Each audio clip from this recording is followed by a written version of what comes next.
So you already talked a bit about your last book, published in Hungarian, Evol Evolutionary Controversies, or I don't know what's the title in English. Yes. But I just wanted to ask, how did you get the idea with Dag Olaf Hessen to write a book together? Yes. It's a good question because I'm a social anthropologist and Dag Hessen is a biologist, and it's not very common that these two professions come together. There's been a lot of conflict and disagreement between anthropologists and biologists about whether, we are mainly shaped by evolution and by our nature, or whether it's culture, that is everything, and so on. So it's not that common, but we've known each other for many years. And in fact, each of us wrote a book about Charles Darwin at the same time, without knowing about each other, in 1997. That's a long time ago. And then we came together afterwards and became friends and started to collaborate. So we wrote a book about selfishness. Is human nature mainly selfish, or is it cooperative?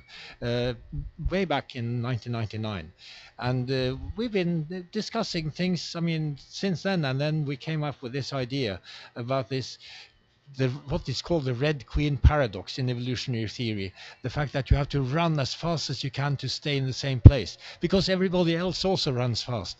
So, one question is, why do the trees in the forest outside of Oslo have to be 25 meters tall? Why couldn't they just be 5 meters tall and spend the rest of their energy on doing, nice things?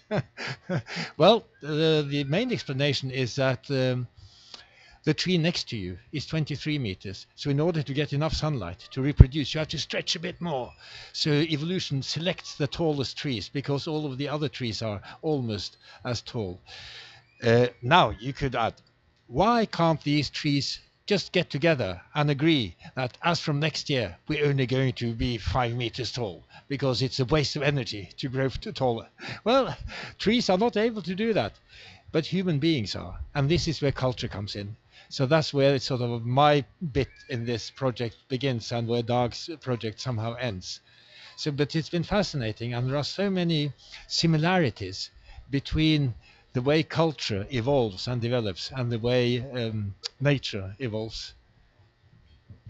And you said that there's a disagreement between anthropologists and biologists. What did they say about your book when it was published? I don't think they said much at all. But what I hope that we achieved is to sort of contribute to an interdisciplinary conversation where we don't try to defend our own ground against the others, as it were, but instead see that we're all part of a kind of mosaic of knowledge where we all have our little piece, that we bring to the big jigsaw puzzle, and that we all can contribute some knowledge, and it's not about competition but about cooperation. And some people have asked us, since this book is about competition, it's very much about competition and the way in which progress takes place through competition, but also often non-progress, because you have to compete just to stay where you are, in a way. So we've been asked, so was this project of yours, was it competitive? Did you compete with each other? And the truth is that the answer is no. And it's not because we're nice people. It's not because we're nicer than anybody else. We're probably just like everybody else. But it's because we represent so different fields that there was no sort of direct competition between us. Dag publishes his academic work in one kind of journal. I publish my work in a different kind of journal, and there's very little overlap. Although we're now trying to do something together, actually, some more academic stuff. So there wasn't any competition.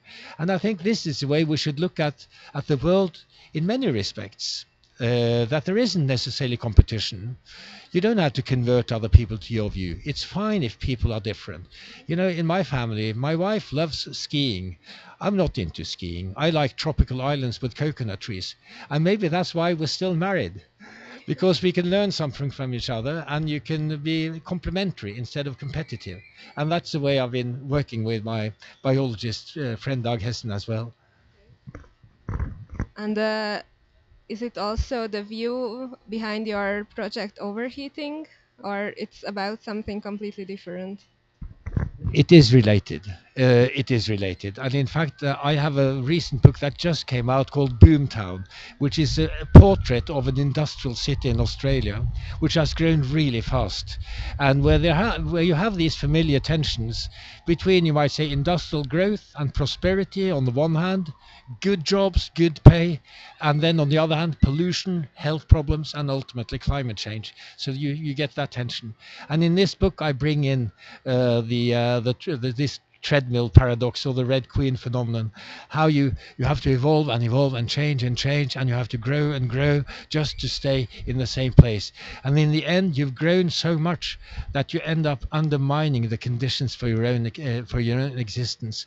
So yes, I mean, the overheating project is very much about that, about the way in which we in our global civilization we're now about to sort of paint ourselves into a corner, because we've been too successful for our own good. And the question is, are we any happier for that? Well, yes and no. I mean, we should be a bit happier because we have better health. But does this consumption make us happier? The fact that you must have something new because your neighbor has something, you must have a bigger TV because your neighbor's getting on, and it's all over the place. Not really. You need a new mobile phone because there's a new model now. And the old one is suddenly very old-fashioned. The one which is 3 years old is suddenly very old-fashioned. These things come into both the overheating idea and this treadmill thing that Dag and I worked on. So do you say that we should step off this treadmill to solve all our problems, like connected to climate change? Or do you have any suggestions? Yeah, well, maybe we should find a different treadmill. Because I think that one of the things that brings the world forward is competition. And in fact, Dag and I had expected to get some objections because of that perspective, because it's normally associated, with political, conservatives and libertarians, and we are, green people and belong more to the left politically. But we didn't get that kind of response. Instead, there were economists who thought our book was rather good and rather interesting, because they say that's really how the world works, and that's why we need society, we need laws, we need institutions in order to shape this competition, not to get rid of it, but to direct competition in a productive way. So I think, we should step on the treadmill and get onto another one, which can help us to produce some new dreams, some new hopes, not regressive. We shouldn't think about going back, to pre-industrial era or back to the 1950s or whatever. That's not the point. We should move ahead. But having learned what we have learned about the unintended side effects of globalization, of modernity, of industry, of prosperity and wealth and growth, we may well try to think differently about progress and development. But we shouldn't stop thinking about progress and development. We should just direct it in a different direction. And then we can get a situation where we start competing not about, building the largest supertanker or the fastest smartphone, but we could start competing about who can come up with the best sustainable green solutions. Yeah. And where do you see the role of the global south countries in this competition? Yeah, the global south countries. Yes. Well, first of all, we can't assume that the same solutions work everywhere. You can't make the same kind of policy advice, in India as you would in Norway. That would be idiotic for all sorts of reasons. I mean, 1-2 billion people, many of them very poor. So for very poor people, the problem is not that things are moving too fast. The problem is not that there's too much of this sort of treadmill phenomenon, the competitive, this frantic competition. In fact, the problem is that there's too little. There's too much slowness. So it's the opposite problem. The productivity is too low. People don't have enough to do. And in some countries in the global south, in fact, the smartphone, the reason I'm returning to it is that I'm currently writing a book about the smartphone. And the smartphone, it is good because it increases productivity. It makes it easier for people to connect, to make deals, transactions, logistics. All of this has become easier because of the smartphone. So global south countries, many of them, they need to become more efficient, to be more equitable, less unequal, but they also need growth.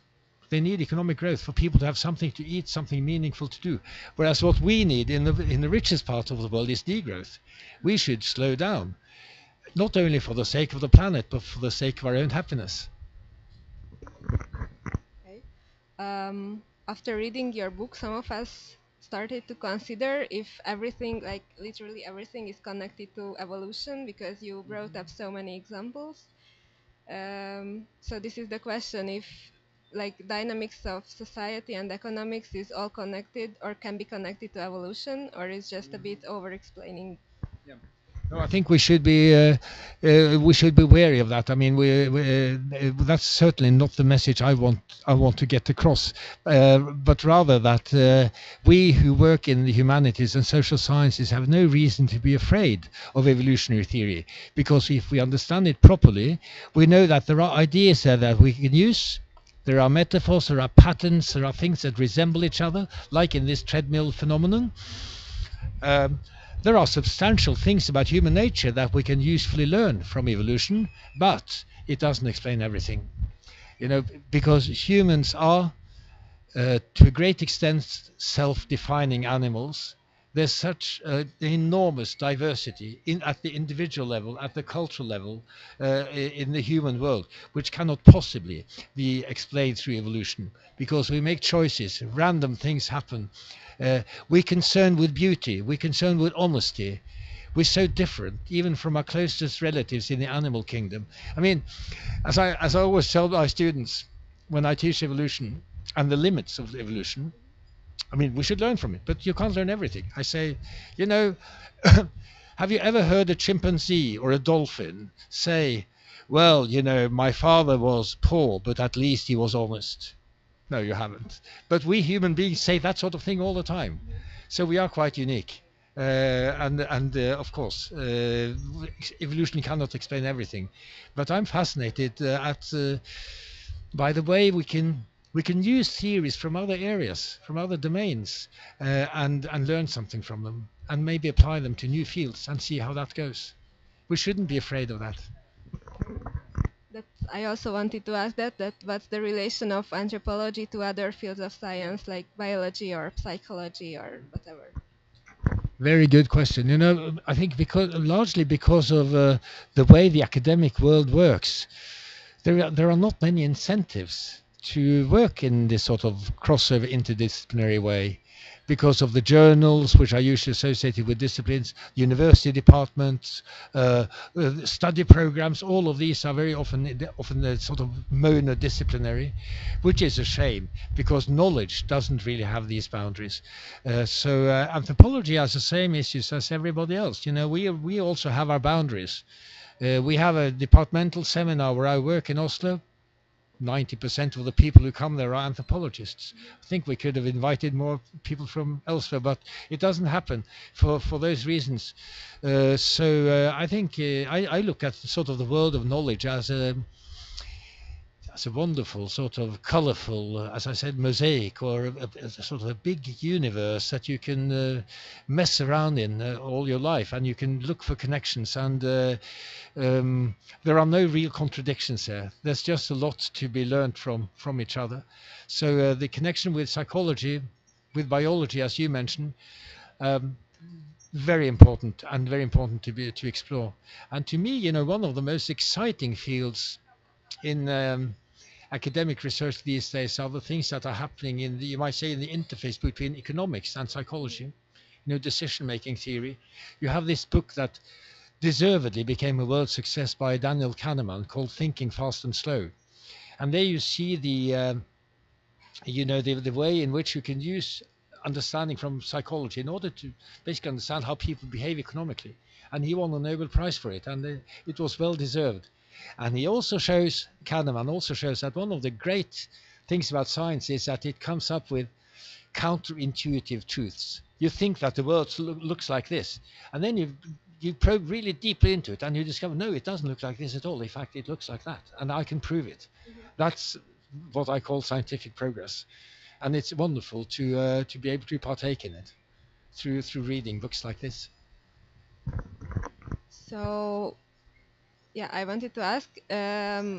I don't know many popular science books by anthropologists.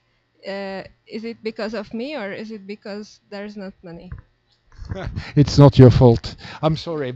There aren't that many, and I've been wondering about this, and I've been discussing it with colleagues. Why can't we, do a book about, humanity that conquers the world, which brings out our perspective?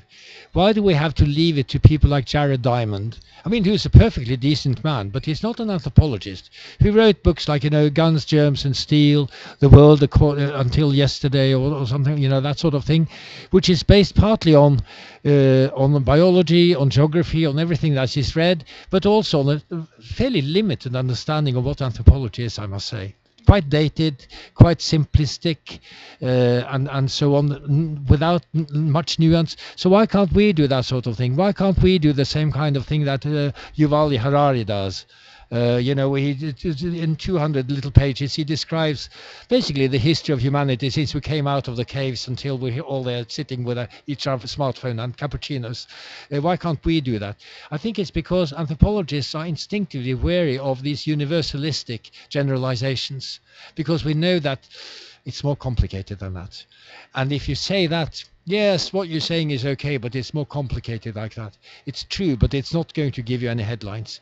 So I'm still looking for that sort of key to find a way of speaking about humanity without reducing it to a few sort of simple stories, being respectful of the complexity, and yet be able to say something which is general and which has a general interest. But I think that's the answer, that we are looking for the unique, and so we're unable to, unluckily.